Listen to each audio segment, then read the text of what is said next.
Bocah ini namanya Eri. Eri sangat suka musik. Setiap hari kerjaannya cuma nontonin acara musik di toko kaset dekat rumahnya. Dia punya 2 saudara bernama Pepe dan Angelo. Karena keluarga mereka sangat miskin, tuh bocah bertiga sering bantuin bapaknya ngoplos miras pakai air teh.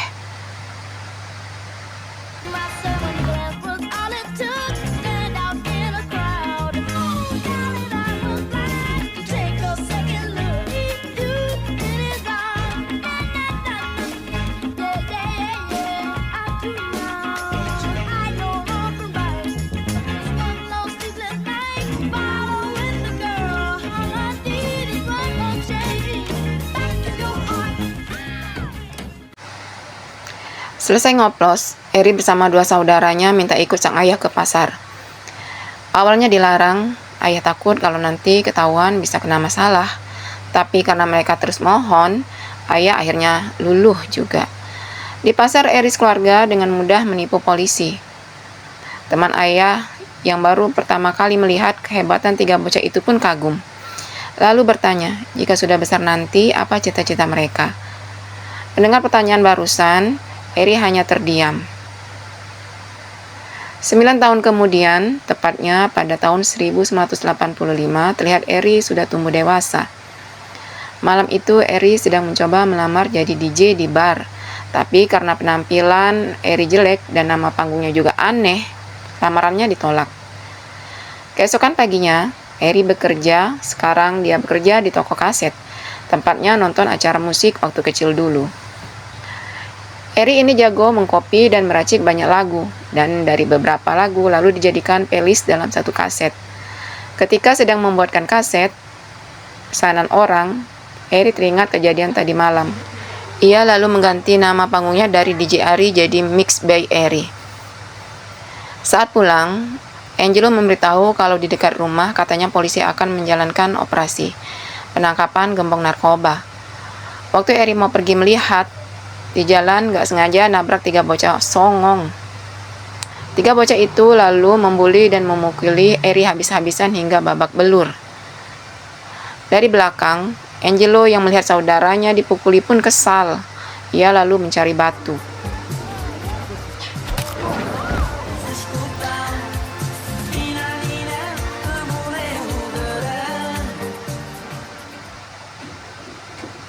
Akibat kejadian itu, Angelo dipenjara. Beberapa minggu kemudian, Pepe menikah. Polisi pun mengizinkan Angelo datang meski cuma sebentar. Saat bertemu Eri, Angelo cerita selama di penjara hidupnya terjamin karena dia bisa menyesuaikan diri dan berteman dengan penjahat-penjahat kelas kakap. Angelo menasehati jika Eri ingin hidupnya berubah lebih baik, nggak cuma mau nonton, jagain toko kaset terus, maka harus berani mengambil resiko. Mendengar itu, Eri terdiam. 1 tahun berlalu di tempat kerja. Eri kaget kenapa barang-barang toko banyak yang diangkut keluar. Waktu ditanya, bos menjelaskan kalau dia akan pensiun dan sudah menjual tokonya ini ke orang lain. Eri pun kaget. Dia bingung harus bekerja di mana lagi. Bos selalu menyemangati, ia yakin dengan bakat yang Eri miliki, suatu saat nanti Eri pasti bisa jadi DJ terkenal. Siang hari terlihat Pepe bersama teman-temannya sedang menunggu kapal pembawa rokok ilegal untuk diselundupkan. Tapi pas kapal baru sampai, mendadak polisi datang. Mereka semua pun buru-buru kabur. Ketika pulang, Pepe kaget melihat ada Eri di rumah Eri. Eri di situ cerita kalau dia baru saja kehilangan pekerjaan. Tujuannya ke sana cuma mau ngajak Pepe bisnis bareng, jualan kaset lagu-lagu kompilasi buatannya. Mendengar ajakan itu, Pepe pesimis. Sebenarnya dia yakin kompilasi lagu buatan Eri pasti laku. Tapi setelah dihitung-hitung, ternyata keuntungan yang didapat tak sebanding karena proses untuk mengcopy satu lagu aja butuh waktu 1 jam. Sedangkan dalam satu kaset kompilasi, isinya bisa puluhan lagu. Istri Pepe menyarankan, daripada pesimis, kenapa mereka nggak coba cari-cari solusi dulu? Siapa tahu ada mesin yang bisa mengcopy lagu lebih cepat. Keesokan harinya, mereka bertiga pergi ke tukang koran untuk mencari iklan-iklan.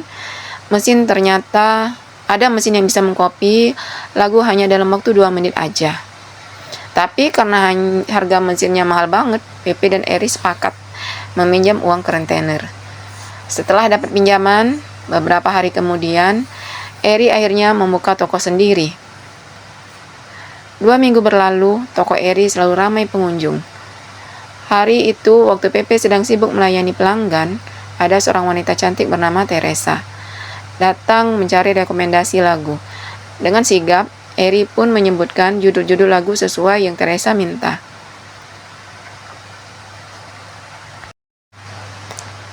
Eri janji nanti kalau datang lagi, dia akan membuatkan kopian lagu-lagu kesukaan Teresa. Saat Teresa pergi, hati Eri berbunga-bunga. Malamnya, waktu Eri, Pepe, serta istri Pepe hitung uang selama 2 minggu, mereka kaget. Ternyata keuntungan yang terkumpul bisa langsung digunakan untuk melunasi semua hutang.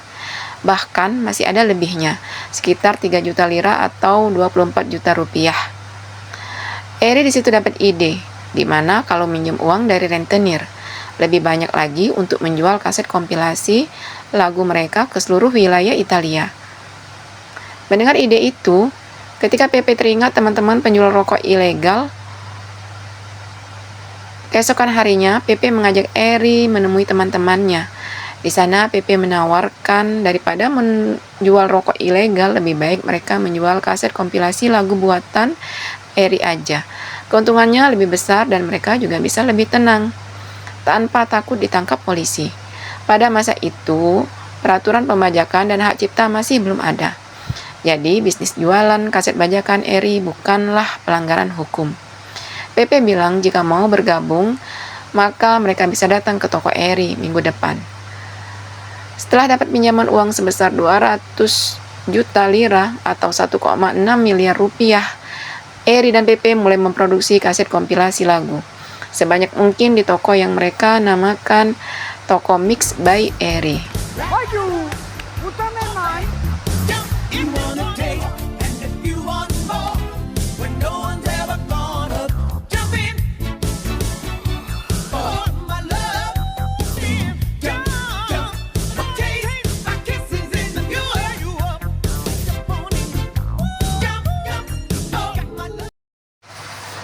Minggu depannya, Pepe dan Eri bingung. Kenapa tak ada satupun teman penjual rokok yang datang ke toko? Tak lama kemudian, ada seorang pria yang nyelonong masuk. Terus nelpon pakai telepon toko. Lalu ngasih teleponnya ke Eri. Ternyata yang nelpon adalah bos rokok ilegal. Dia tak terima Eri ingin mengambil para penjual rokoknya. Bos mengancam bila masih berani macam-macam lagi, maka dia akan menyuruh anak buahnya membakar toko Eri. Eri pun ketakutan. Besoknya semua berkumpul bersama di rumah orang tua untuk menyambut kebebasan Angelo. Di meja makan, saat ibu dan istri Pepe ke dapur, Pepe curhat soal masalah kemarin. Mendengar curhatan anaknya, sang ayah menyarankan kenapa mereka berdua nggak ngajak Angelo gabung aja. Ayah yakin semenjak di penjara, mental keberanian Angelo sudah terbentuk dan dia bisa membantu melawan si bos rokok. Setelah bergabung, malam itu juga Angelo langsung mengajak kedua saudaranya pergi ke pabrik petasan untuk membuat bom.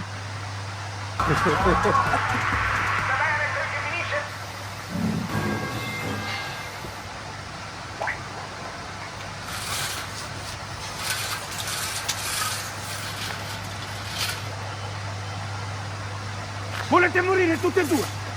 Tre. Però mi ha credo, solo pensiero che hai mo' c'è qualcosa da così scema, che hai preso grilla, capisci? Vieni qui. I fratelli Frattasio. Effettivamente a volte è pure vero, però hai 24 ore per lasciare Napoli, no? I fratelli Frattasio.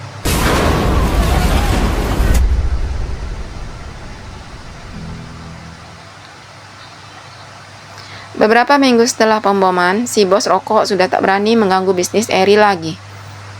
Sekarang toko Eri sudah pindah ke tempat yang lebih besar. Ia juga punya banyak karyawan dan puluhan mesin pengkopi lagu yang harganya jutaan lira. Berbulan-bulan berlalu, bisnis Mix by Eri semakin sukses.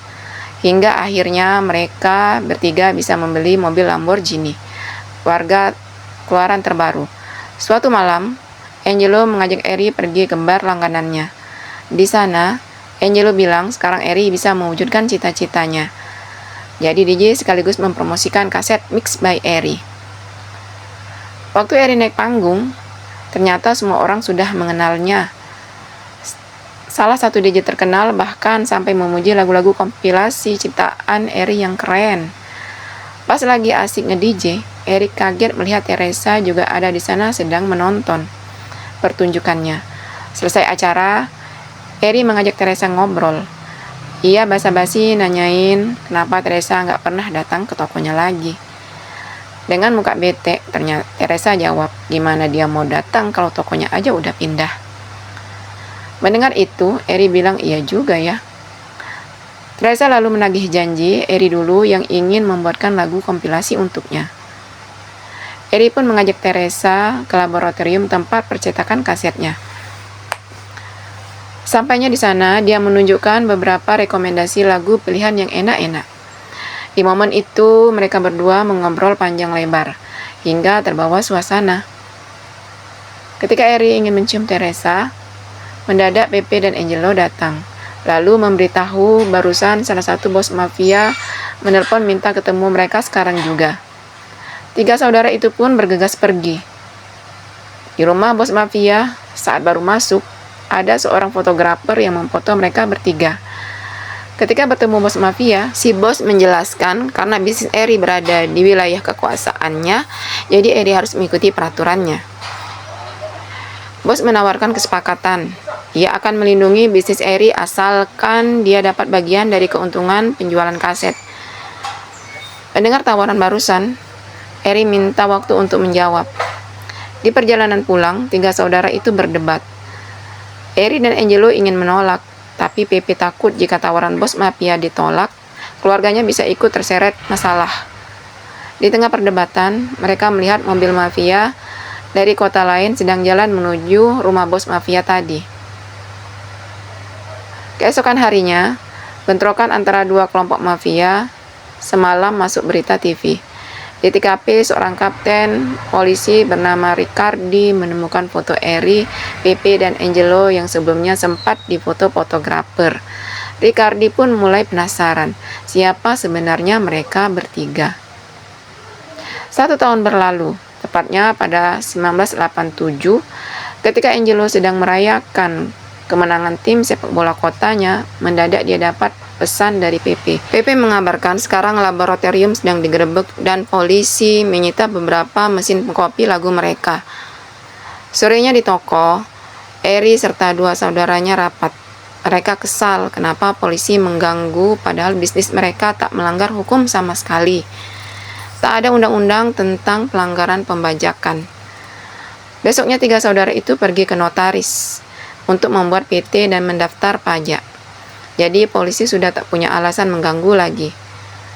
Tapi agar lebih aman, mereka juga menyewa 3 apartemen untuk tempat penyimpanan mesin. Meski terpaksa harus main kucing-kucingan dengan polisi, yang terpenting bisnis tetap berjalan.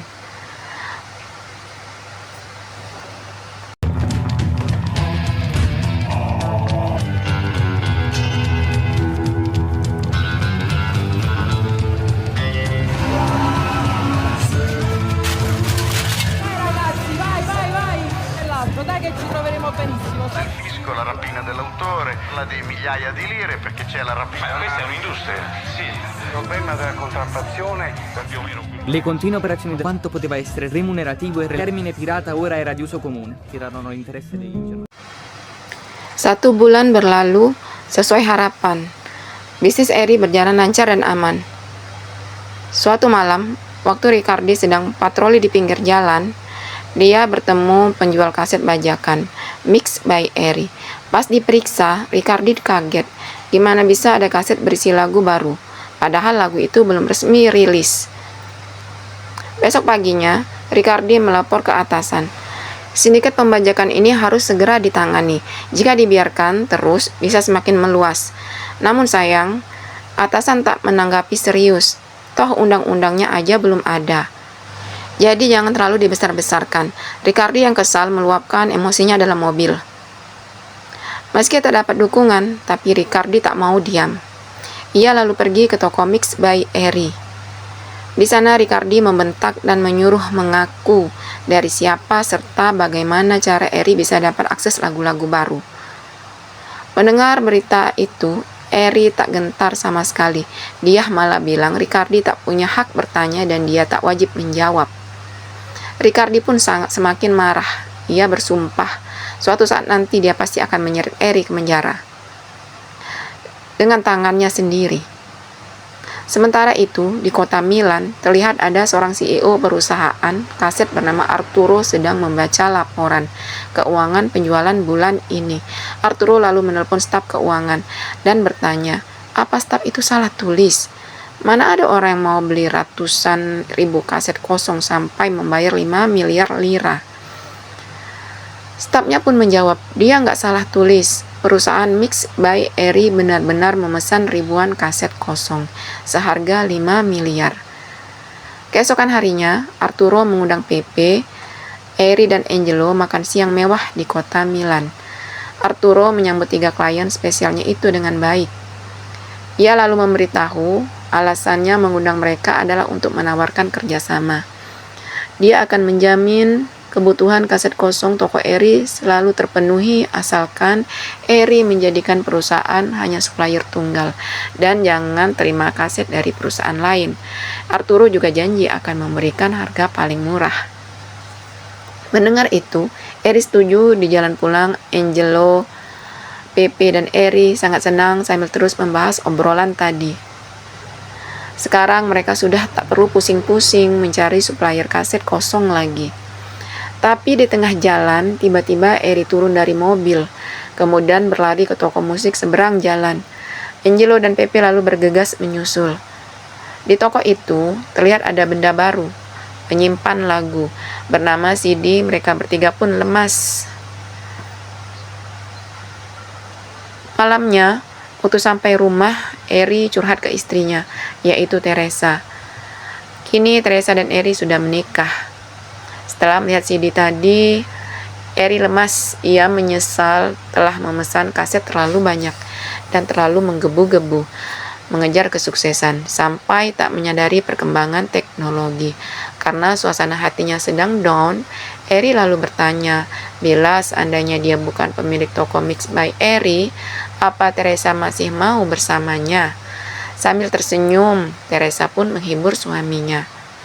Ia menjawab, sebenarnya alasan kenapa dia mau sama Eri adalah karena dia masih nunggu kaset kompilasi lagu yang dulu Eri pernah janji mau buatkan. Tapi sampai sekarang nggak dibikin-bikin. Teresa bilang dari awal dia tak peduli siapa atau apa pekerjaan Eri. Dia juga nggak tahu kenapa bisa cinta, baginya cinta tak perlu alasan. Ucapan istrinya barusan membuat hati Eri tenang. Mereka berdua berharap semoga munculnya CD baru ini tak terlalu mengganggu penjualan kaset. 4 tahun kemudian, tepatnya pada tahun 1991, terlihat Eri dan Teresa. Di sana juga ada Arturo. Kini Arturo sudah jadi orang kepercayaan Eri, bahkan sudah dianggap seperti keluarga sendiri. Selesai acara, Arturo buru-buru pamit pergi. Mau siap-siap karena besok dia harus menghadiri rapat perkumpulan perusahaan label musik besar dari seluruh penjuru Italia. Keesokan harinya, sepanjang rapat para pimpinan perusahaan membahas tentang masalah pembajakan. Mereka juga bilang musuh terbesar mereka adalah Mix by Eri. Bisa-bisanya penjualan kaset bajakan Mix by Eri mengalahkan penjualan kaset penyanyi aslinya. Beruntung mereka sudah tak perlu khawatir lagi. Setelah berbulan-bulan mengajukan protes ke pemerintah, akhirnya tuntutan mereka dikabulkan. Kabarnya mulai hari ini undang-undang hak cipta dan pembajakan akan disahkan. Mendengar kabar itu, Arturo hanya terdiam. Dia takut ketahuan kalau selama ini perusahaannya lah yang mensuplai kaset untuk membantu pembajakan Mix by Eri. Ternyata tak butuh waktu lama, baru juga diomongin, tiba-tiba ada berita tentang sahnya undang-undang pembajakan yang disiarkan ke seluruh media. Selesai rapat, Arturo pun segera pergi. Malamnya, dia memperingatkan Eri kalau bisnis mereka dalam bahaya. Arturo menasehati, lebih baik bisnis pembajakan ini dihentikan dulu. Sementara waktu, toh uang Eri juga udah banyak banget. Tapi bukannya menurut dengan santai, Eri malah bilang semua baik-baik aja. Ia yakin seketat apapun peraturan, pasti para pembajak akan terus ada. Mereka hanya harus lebih hati-hati karena tak ada yang perlu dibicarakan lagi. Eri pun menyuruh Arturo pulang. Eri kemudian menemui Pepe di bar untuk membahas masalah yang Arturo ceritakan tadi. Jawaban Pepe sama seperti respon Eri ke Arturo. Meski sudah ada peraturan, tapi dia tak khawatir karena undang-undang ini masih baru dan belum sempurna. Di dalam undang-undang, penjualan kaset bajakan cuma akan disita kaset atau mesinnya aja, tapi orangnya tak sampai di penjara. Bila ingin memenjarakan Eri, maka polisi harus membongkar seluruh alur bisnis ini, atau minimal punya saksi kunci. Selama bermain aman, seandainya tertangkap pun mereka dengan mudah bisa bebas. Mendengar penjelasan itu, Eri sedikit lega. Biar nggak terlalu kepikiran, Eri lalu menelpon Teresa dan mengajaknya nonton acara festival musik di luar kota besok bersama dua saudaranya. Tanpa sadar, dari tempat lain, Ricardi telah menyadap telepon itu. Keesokan harinya, di festival musik, dari kejauhan Ricardi serta anak buahnya sudah bersiap di gedung dekat sana. Sebelum masuk ke ruang acara, Eri menelepon seseorang terlebih dahulu. Ricardi pun menyuruh anak buahnya memantau. Dia yakin Eri pasti sedang transaksi jual beli lagu baru untuk dibajak. Jika berhasil tertangkap basah, maka kepolisian akan punya bukti kuat untuk memenjarakan Eri. Tapi ternyata Eri cuma sedang menelpon ibunya. Ricardi di situ lemas. Lagi-lagi usahanya gagal. Selesai menelepon, Eri kaget. Kenapa ada Arturo? Tak seperti biasanya, Arturo di situ tak menyapanya sama sekali. Dia hanya diam, menatap dengan tatapan aneh. Seketika Eri menyadari sesuatu waktu melihat sekeliling gedung, ada banyak sekali orang mencurigakan menatapnya. Eri pun putus asa. Ia akhirnya sadar, mungkin kata-kata Arturo kemarin benar. Secerdas dan sekeras apapun dia mengelabui polisi, secepat atau lambat dia pasti akan tetap kalah. Eri lalu menemui Teresa. Saat acara dimulai, tanpa mengucapkan sepatah kata pun Eri cium Teresa. Seakan itulah ciuman perpisahan. Keesokan harinya, waktu Ricardi sedang melihat-lihat kaset dan CD, lagu bajakan mix by Eri, tiba-tiba anak buahnya memberitahu kalau ada pria bernama Arturo sudah menunggu di ruangan Ricardi. Arturo bersedia menjadi saksi kunci untuk membongkar seluruh alur bisnis mix by Eri. Asalkan perusahaannya yang selama ini membantu mensuplai kaset bajakan diberi kekebalan dan bebas dari segala tuntutan hukum. Di sisi lain, terlihat Pepe, Eri, serta Angelo sedang diskusi dengan ayah tentang penghasilan mereka selama 2 minggu yang sudah terkumpul sebanyak 2 miliar lira. Pepe lalu bertanya, apakah ayah bangga dengan kesuksesan anak-anaknya sekarang?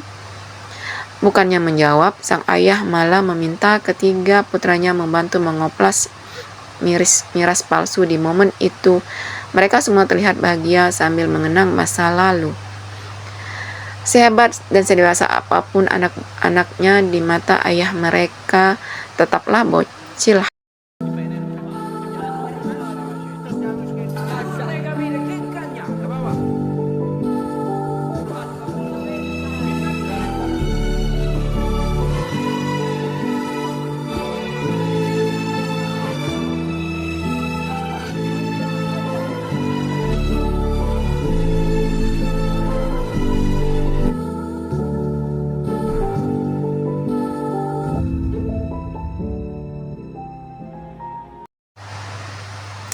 Malam harinya, seakan seperti sudah dapat firasat, Eri pun menempati janji yang selama ini terlupakan. Sebelum menyerahkan diri, dia membuatkan kaset kompilasi lagu untuk istri tercintanya.